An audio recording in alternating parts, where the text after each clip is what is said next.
1989 3 mile island पर nuclear reactor में एक जबरदस्त धमाका होता है। साइंटिस्ट एक्सपर्ट किसी को कुछ नहीं पता कि यह धमाका क्यों हुआ और अब क्या करना चाहिए। इसके कुछ टाइम बाद 1986 में दुनिया का सबसे वर्स्ट न्यूक्लियर डिजास्टर चेर्नोबिल में हुआ, जहां पर फिर से एक न्यूक्लियर रिएक्टर ब्लास्ट कर गया और इस ब्लास्ट में न्यूक्लियर बम से कई गुना ज्यादा रेडिएशन रिलीज हुई, जिसकी वजह से पूरे शहर को ही इवैक्यूएट करवाना पड़ा। लेकिन फिर भी हमें समझ नहीं आई। 11 मार्च 2011 में जापान के फुकुशिमा में अर्थक्वेक की वजह से न्यूक्लियर पावर प्लांट में रिएक्टर ब्लास्ट कर जाता है और जबरदस्त धमाका होता है और फिर से एक न्यूक्लियर इमरजेंसी डिक्लेयर कर दी जाती है। अब इन तीनों इंसिडेंट के पीछे कहानी ऑलमोस्ट सेम है, जिसको अभी आगे हम एक्सप्लोर करेंगे। लेकिन न्यूक्लियर रिएक्टर को स्टार्ट करना भी एक बहुत बड़ा चैलेंज है और इसको बंद करना उससे भी बड़ा चैलेंज है। न्यूक्लियर रिएक्टर को बंद होने में कई साल लग सकते हैं और जब तक यह कंप्लीटली बंद नहीं हो जाता तब तक इसको पूरी सेफ्टी में रखना जरूरी है, अदरवाइज इसकी हीट से रिएक्टर की कोर मेल्ट कर जाएगी और एक जबरदस्त धमाका देखने को मिलेगा और ऊपर से रेडिएशन कई सालों तक ना हमें जीने देगी ना मरने।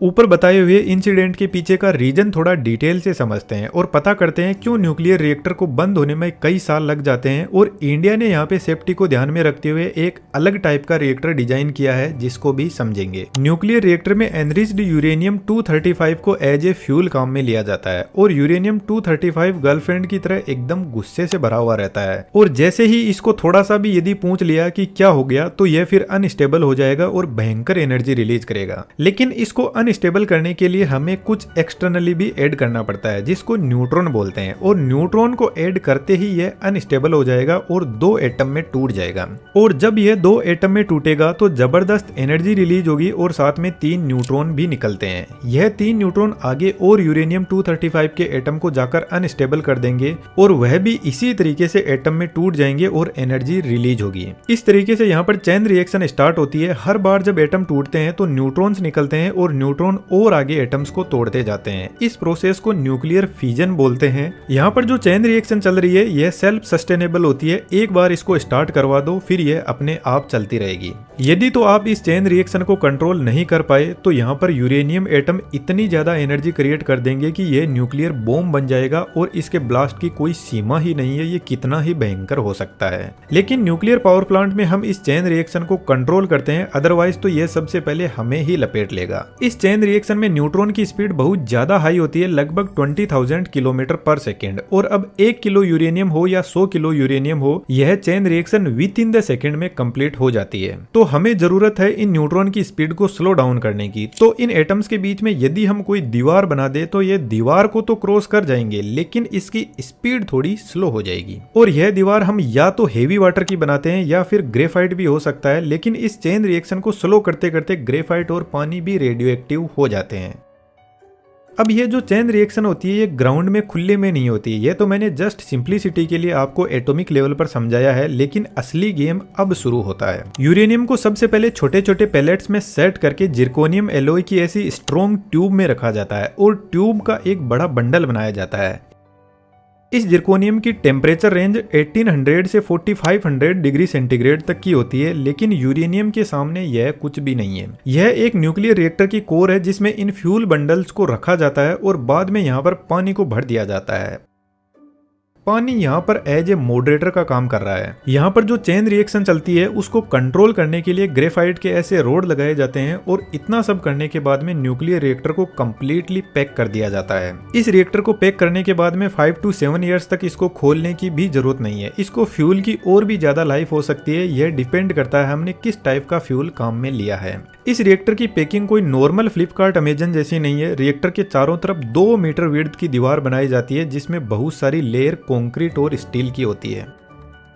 तो अभी हम इसको पहले समझ लेते हैं फिर पैक करेंगे। अब यहाँ पर न्यूक्लियर फिजन की प्रोसेस स्टार्ट होती है जिससे जबरदस्त एनर्जी निकलती है और इन फ्यूल बंडल के अराउंड जो पानी है वह गर्म होने लगता है। अब आपको पता है पानी 100 डिग्री सेंटीग्रेड पर उबल जाता है, तो इसको हमें थोड़ा और ज्यादा हाई टेम्परेचर पर लेकर जाने की जरूरत है, जिसके लिए पानी को इस रिएक्टर में 200 बार तक के प्रेशर में भरा जाता है, जिसकी वजह से पानी 300 डिग्री सेंटीग्रेड तक चला जाता है। अब दोस्तों यहाँ पर बहुत ज्यादा जरूरी है, यदि पानी स्टीम में बदल गया तो यह रिएक्टर तुरंत ब्लास्ट कर जाएगा। तो यहाँ पर इतना प्रेशर मेंटेन रखा जाना जरूरी है ताकि पानी का टेम्परेचर भी बढ़े और वह स्टीम में भी ना बदले।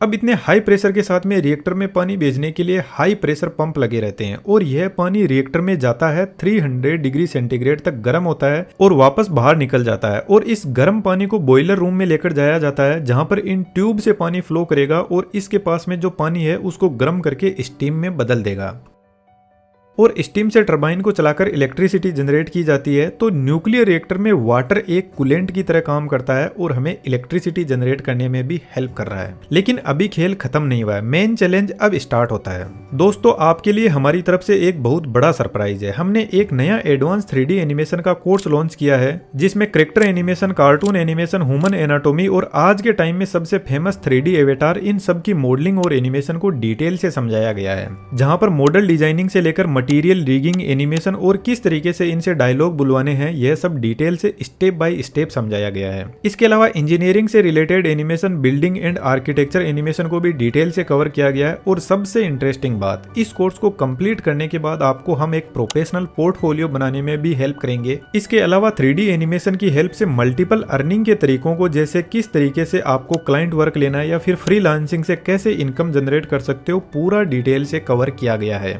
इसके अलावा आर्टिफिशियल इंटेलिजेंस को यूज में लेकर किस तरीके से हम हमारे काम की स्पीड और क्वालिटी को बढ़ा सकते हैं, यह सब भी डिटेल से कवर किया गया है। कोर्स की फी के अलावा हमारी तरफ से कोई भी हिडन और एक्स्ट्रा चार्ज नहीं है। सॉफ्टवेयर आपको हम प्रोवाइड करवाएंगे फ्री में। हमारी तरफ से आपको प्रॉपर सपोर्ट मिलेगा और लाइव क्लास में मैं खुद आपके साथ में आऊंगा और जितने भी आपके जैसे भी डाउट है हम डिटेल से डिस्कस करेंगे। हमारी तरफ से एनिमेशन सिखाने में हमने कोई भी कमी नहीं छोड़ी है, बस आपको हाथ आगे बढ़ाना होगा।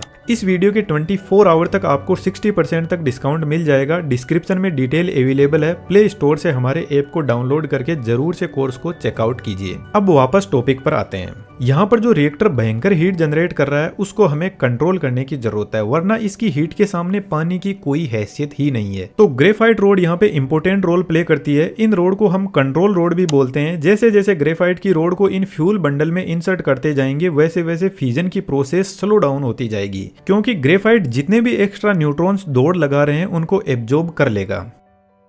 अब मानकर चलो आपको इस रिएक्टर को बंद करना है और आपने पूरी ग्रेफाइट की रोड को इंसर्ट कर दिया और आपको लग रहा है कि चेन रिएक्शन 100% स्टॉप हो गई है और रिएक्टर बंद हो गया। लेकिन ऐसा नहीं होता है। यदि आप किसी फर्नेस में लकड़ी जलाते हो और उसमें लकड़ी डालना बंद कर दोगे तो क्या फर्नेस की आग तुरंत बंद हो जाएगी? बिल्कुल भी नहीं। कोल यहाँ पर जो जल रहा है उसको 1-2 घंटे या ज्यादा टाइम भी लग सकता है अपनी एनर्जी को 100% जीरो करने में। ठीक ऐसा ही न्यूक्लियर रिएक्टर में कंट्रोल रोड इंसर्ट करते ही इसकी फ्यूजन की रेट स्लो डाउन हो जाती है, लेकिन जो चेन रिएक्शन स्टार्ट हो गई है वह जब तक पूरी नहीं होगी तब तक हीट जनरेट करता रहेगा।